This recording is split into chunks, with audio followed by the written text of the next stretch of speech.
Okay, so I was asked to define wealth, and my definition of wealth is having complete autonomy over your time.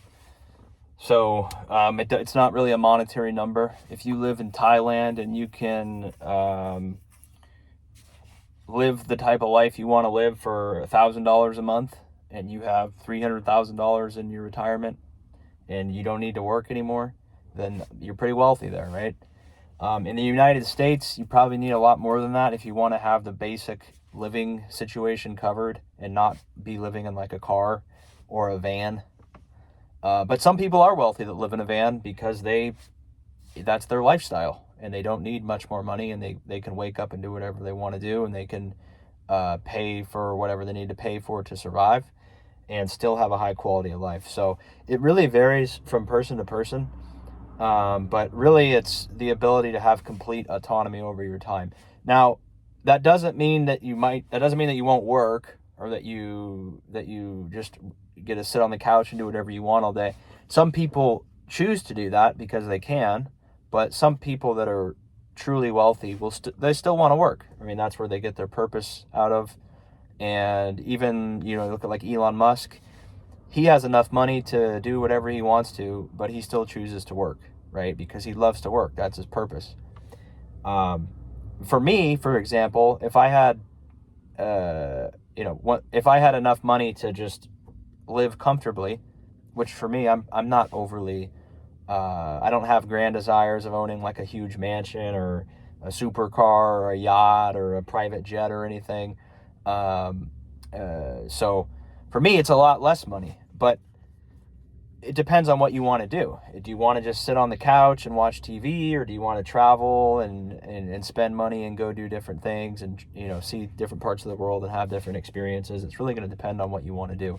But you can do it a lot less expensively if you go to the right place. Like I said, if you're in Thailand or maybe a South American country, you could potentially survive on maybe 20 or 30% of the amount of money that you would need here in the United States.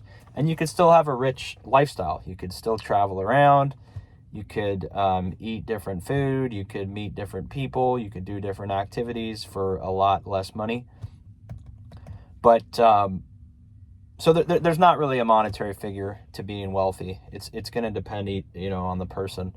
But really, it's just about having control over your time, right? Even people that are really, really wealthy or rich and they have a lot of money, a lot of times they're not actually really happy because they're so stressed out. Their job's very intense. They don't really get to relax. And some people love that, and that's their purpose. But if you don't love it, then it's really you're just trading your time for the resources. And the reason you're doing that is because there's going to become a day when you don't want to work, right? You want to actually use the money that you've earned to go live your life the way you want to live it. So that's the thing you have to understand. It's like, what type of life do you want to live? What are the things you want to do? Where do you want to live? And then realistically, just budgeting for that, having your investments, having your cash flow set up so that you have enough money to cover the things that you want to do. And that can vary. I mean, you could probably retire on $250,000 if you went to the right country and you were kind of a minimalist. If you try to retire in the United States and you have a house and you have,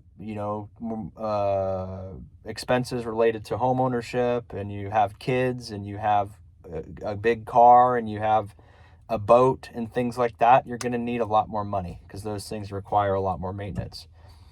So it really just depends. But to me, it's just about having autonomy over your time. I think the richest people, it has nothing really to do with money. It doesn't really matter once you get past a certain point with money because you're comfortable. But it's about being able to wake up and do whatever you want to do. No one's going to tell you what you have to do.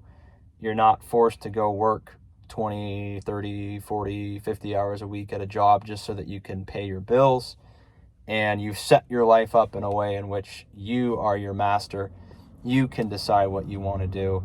And I think that's really how someone would be wealthy or rich, right? It has nothing really to do with money. But at the end of the day, you have to have more money than what you're spending. So if you keep your expenses relatively low, then you can survive on a lot less money. But like I said, if you have, cars and big cars, expensive cars, if you have multiple houses, if you have kids and you have like I said, a boat and all this other stuff that requires money and maintenance and upkeep, then you're going to need a lot more money, right? So that's probably what you need to figure out. If you can really lower your overhead, then you can live a pretty rich lifestyle and be mobile and kind of do different things you want to do with a lot less money. So, it's achievable if you're more of a minimalist and you don't need to own a house and you don't need to own, vehicles or multiple vehicles and have nice things, just basic things are okay, right? Then you can get by on a lot less money. I know there's people on YouTube that talk about retiring with not a lot of money, and they've set their life up in a way in which, at the end of the day, they value their time. Everyone has a limited amount of time. There's theoretically an unlimited amount of money, but money really is no good if you don't have time. So having the ability to control your life and do what you want to do with your time, I think defines being wealthy, at least to me. You guys let me know what you think. You can subscribe. Let me know in the comments, and we'll see you on the next one. Take care.